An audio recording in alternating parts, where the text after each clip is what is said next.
SEC scheduling screwed up again.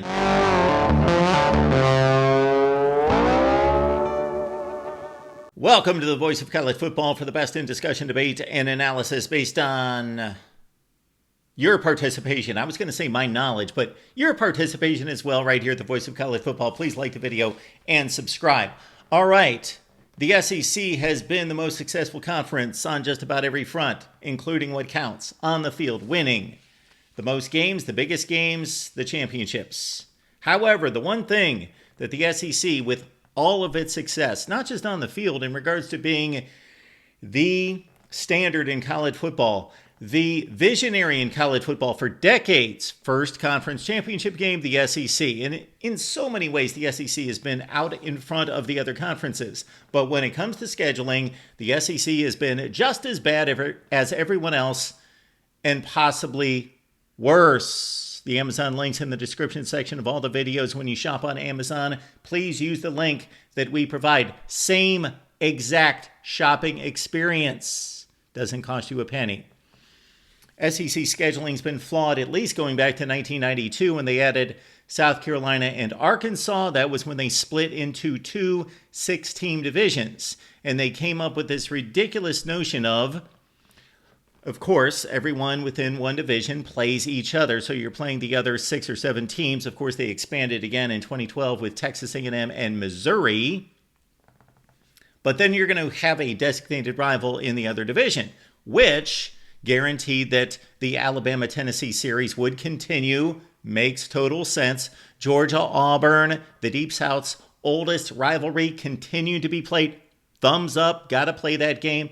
LSU-Florida, really nice rivalry. Okay, let's continue to play that. The rest of them made no sense. Ole Miss has to play Vanderbilt every year. Mississippi State has to play Kentucky.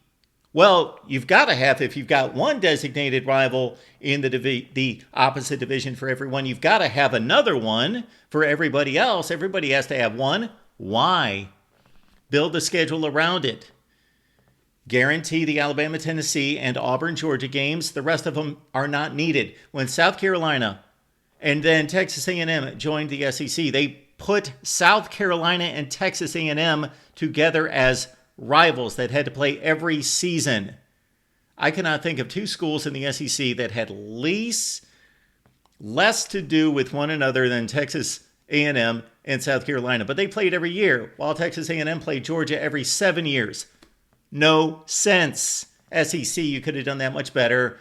And this lasted for over 30 years. This insanity, which it resulted one season in LSU, Alabama. This is about 2013, when they were the preeminent teams, not just in the SEC, but arguably in college football. And this resulted in, of course, them playing exactly the same 5 opponents within the division. And then, of course, they played one another. The 2 opponents that LSU played out of the Eastern Division, Georgia and Florida, went 7-1, 7-1, 14-2.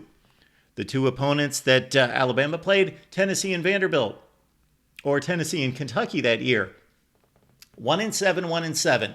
Therefore, you've got 2 teams competing for division championship, and the only 2 games that they played that are different within the conference.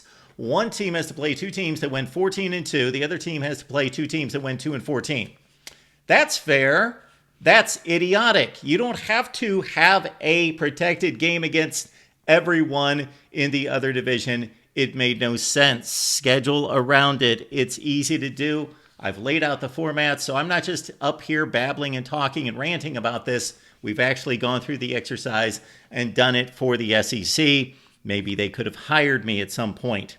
So completely stupid, not equitable, and unnecessary as well. Obviously, we can't predict the future, so the schedules cannot be equitable based on what's going to happen that upcoming season. But by all determinants of what's happened in the past and the previous season, you can make it as equitable as possible. Okay, now we get to 2024.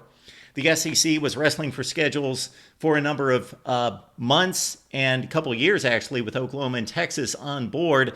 And they finally decided, they made one smart decision here, that they said, okay, we're going to build a schedule for 2024 and 25. We're going to see how it goes.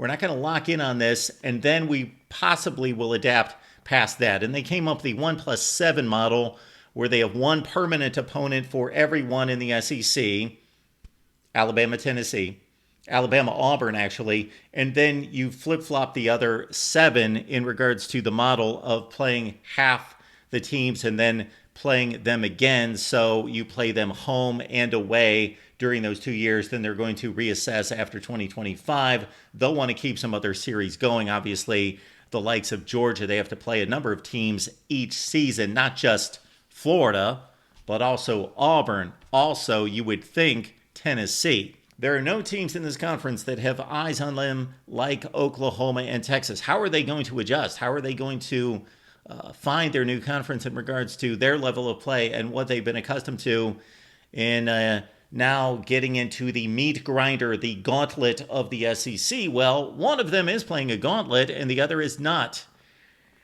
Conference schedules should not result in a way in which we look at the schedules and say, one of these schools has a decided advantage. And at the end of this season, don't be surprised if people that really know football, analyze football, see that Oklahoma, well, they could be a better team than Texas, but they do not have the record of Texas. Let's look at the schedules. And when we look at the schedules, let's order these conference games from the toughest to the easiest. First for the Sooners here. Bama's probably the toughest game. Then some order of LSU and Ole Miss, also Missouri there. But since they play in Death Valley, let's say that's the second toughest game. Then they've got to play Ole Miss on the road as well. Also at Mizzou, they play Auburn. That game's on the road. So Oklahoma, their next toughest opponents, all on the road. They've got Tennessee. That's a difficult game as well. South Carolina would be the one game that you would say, okay, Oklahoma's a decided favorite. Out of 8 conference games, a team that's as good, supposed to be, expected to be, as good as Oklahoma, a top 15 team in the country, is playing one decided underdog. I know that's life in the SEC, or is it? Look at that. Take it in once again. Now let's look at Texas. Texas plays Georgia. Monumental game. Probably the best team in the conference, if not the country. Texas's second most difficult game. At Texas A&M. That would be my thought. There could be some others that could possibly get that second spot, but I think it's got to be, especially since it's on the road at Texas A&M. Then after that, you're looking at the worst teams in the SEC. Arkansas, Kentucky's decent, Florida, Mississippi State, Vanderbilt. I, of course, took out the game between Oklahoma and Texas themselves as they play each other, of course. So look at it this way. Tennessee could be considered Oklahoma's second easiest game, and Texas A&M could be considered, and most likely most people would consider Texas A&M to be Texas's second toughest game. And Tennessee right now looks to be better than Texas A&M and will be ranked higher in the preseason poll. It's just not fair.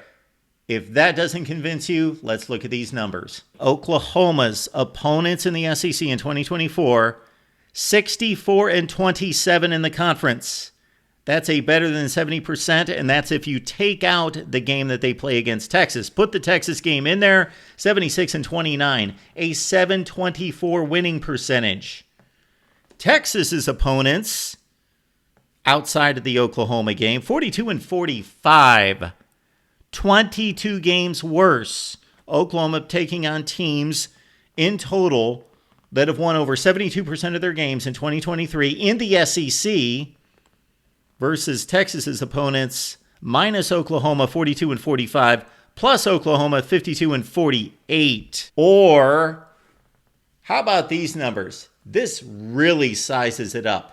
Oklahoma against these opponents in the SEC, their schedule went 36-20 against the SEC in 2023. 648 winning percentage. Texas winning percentage. Their opponents, and this includes Georgia going 8-0 in the SEC in the regular season. 19-37. It's not fair. This is just dumb from the SEC. They had to know. They had to know that this is the result. So they're either ignorant and they're not doing their jobs, or they're aware of this discrepancy and they did nothing about it and just stuck to their model. We have two teams here, regardless of the two teams. Even if it was Vanderbilt and Alabama, although people would dismiss Vandy as they don't have a shot, it doesn't matter what their schedule is. I get that. So if we're talking fairness, equity, and the way things should be built, treating everyone the same, they should all be scheduled the same. However, if we're looking at practicality of who reasonably could make a run in the SEC and reach a college football playoff, well, certainly these two teams are in that running. And you have weighted it this heavily in Texas's favor. Is there an agenda for the SEC? So they are either uncaring, they're incompetent, or they have an agenda. They're corrupt. It's one of the three. It's got to be one of the three. We lay it out there. Oklahoma, Texas. That's just one of the discrepancies in college football. I even found 3 spots during the scheduling of these opponents where you can look at the date 3 times and say, why didn't they just flip? And I know that goes against their system, but sometimes you have to be more nuanced to effectively run an operation, not just stick to your model. SEC, you screwed up again. You've been doing this since 1992. Get it right. Right here at the Voice of College Football. Please like and subscribe.